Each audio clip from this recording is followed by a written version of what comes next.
नमस्ते, मैं शिवा, आप देख रहे हैं टैक्स न्यूज। क्यों बीजेपी के राष्ट्रीय अध्यक्ष चुनने में हो रहा है इतना लेट?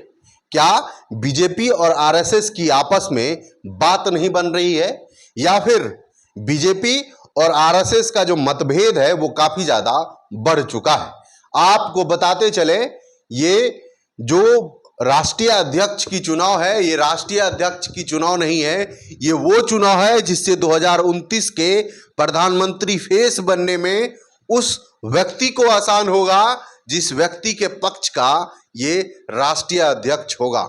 आपको बताते चलें, जो कि सदन से लेकर सड़क तक अब बीजेपी राष्ट्रीय अध्यक्ष का विवाद बढ़ चुका है।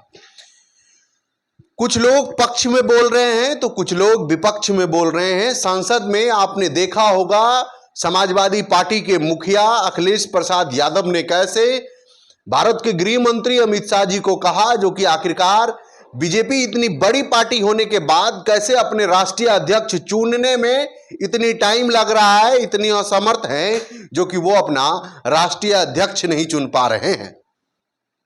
वो यही नहीं रुकते हैं, वो बीजेपी पर और बड़ा आरोप जड़ देते हैं। वो कहते हैं जो कि अब बीजेपी और आरएसएस यानी मोहन भागवत जी में कुछ ठीक नहीं चल रहा है, जिसके कारण राष्ट्रीय अध्यक्ष पर अभी तक बात नहीं बन पाई है। लेकिन फिर क्या था, भारत के गृह मंत्री अमित शाह जी ने उन्हें तुरंत हाथों लेते हुए रिप्लाई दिया और कहा जो कि आपकी जो समाजवादी पार्टी है वो परिवारवादी पार्टी है, ना कि समाजवादी पार्टी है। और जो हमारे बीजेपी है, इनमें जितने भी कार्यकर्ता हैं उनमें से कोई भी राष्ट्रीय अध्यक्ष बन सकता है, क्योंकि इनमें कोई परिवार का ऐसा कोई सदस्य नहीं है जिसकी हौती चलेगा और जिसका बाप बना है उसका बेटा ही अध्यक्ष बनेगा। ऐसा कोई बीजेपी में नियम नहीं है। बीजेपी में एक गरीब घर का लड़का भी बीजेपी के राष्ट्रीय अध्यक्ष बन सकता है। जो बीजेपी के छोटे कार्यकर्ता होते हैं वो भी बीजेपी के राष्ट्रीय अध्यक्ष हो सकते हैं। लेकिन मैं तो आपको शुभकामना देता हूं, जो कि आप अभी छोड़िए, कम से कम 25 वर्ष तक समाजवादी पार्टी का आप अध्यक्ष होंगे। ये हंसते हंसते भारत के गृह मंत्री अमित शाह जी ने अखिलेश यादव को कह दिया। उसके बाद मानिए देश में पूरा सरगर्म सा हो गया।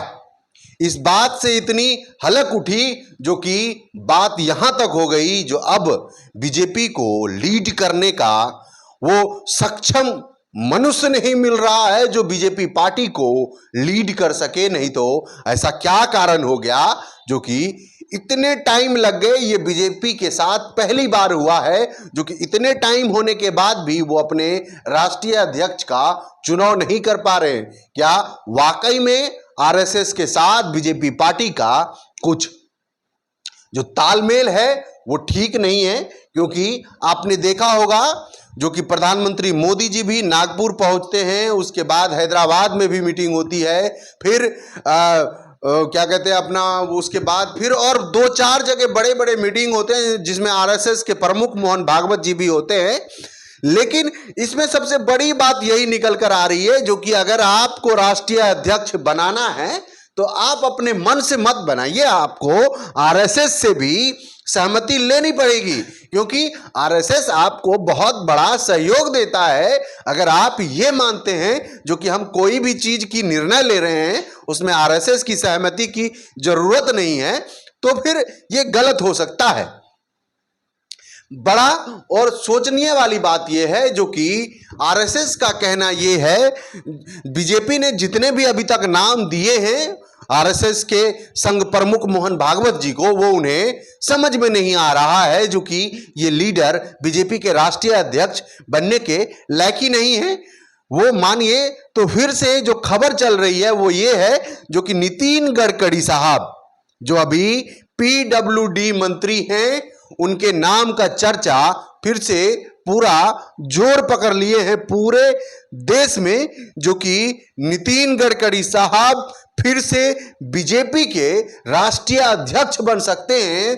और आरएसएस प्रमुख मोहन भागवत भी इस बात से सहमत हैं जो कि वो नितिन गडकरी साहब को अगर अध्यक्ष बनाते हैं तो गडकरी साहब भी ये बात समझना चाहिए, जो कि आखिरकार कैसे मोहन भागवत जी गडकरी साहब के नाम पर सहमति जता रहे हैं, तो क्या ये देखने के लिए मिल सकता है जो कि नितिन गडकरी साहब पुनः भारतीय राजनीति के एक उस ओहदे पर चले जाएंगे जिसे कभी वो उस काम को कर चुके हैं। और अगर ऐसी बात बनती है तो आपको ये देखने के लिए मिलेगा जो कि भारतीय राजनीतिक की जो गतिविधियां हैं वो बहुत ज्यादा उल्टा हो जाएगा, क्योंकि गडकरी साहब का जो काम का अंदाज है वो सबसे अलग है, सबसे हटके है। उनसे कोई भी ऐसा समुदाय नहीं है जो गडकरी साहब से बैर करे। गडकरी साहब हर एक समाज, हर एक पार्टी का वो काम करते हैं। आपने उनके स्पीच में भी काफी बार सुना होगा। और साथ ही साथ आपको ये भी बता दें, जब से उनको CPWD मिला है, जब से वो मंत्री बने हैं, तब से जो रोड परिवहन है, जो सड़क मार्ग है, वो काफी तेजी से विकास हुआ है। बताया जाता है जो कि इनसे पहले कोई ऐसा सड़क परिवहन मंत्री नहीं थे जो इतनी तेजी से, इतने रफ्तार से हिंदुस्तान के सड़कों को आगे ले गया। उनकी जो गतिविधि थी, मैन्युफैक्चरिंग थी, उनको काफी ज्यादा डेवलप किया और बहुत ही तेजी से काम को खिंचाने के नाम से भी वो जाने जाते हैं। सटीक, साफ और सुथरा। उनका एक बयान आया था जो कि अगर सड़क बनाने में कोई ठेकेदार या मंत्री या फिर विधायक सम्मिलित होंगे तो उनके भी शरीर पर बुलडोजर चला दिया जाएगा, क्योंकि ईमानदारी से काम करिए, पैसे का कोई कमी नहीं है। तो क्या गडकरी साहब बीजेपी के अगले राष्ट्रीय अध्यक्ष बन सकते हैं? आज का ये बड़ा सवाल है। आपका क्या राय है कमेंट बॉक्स में जरूर बताइएगा। तब तक के लिए शुक्रिया। अगर YouTube पर देख रहे हैं तो चैनल को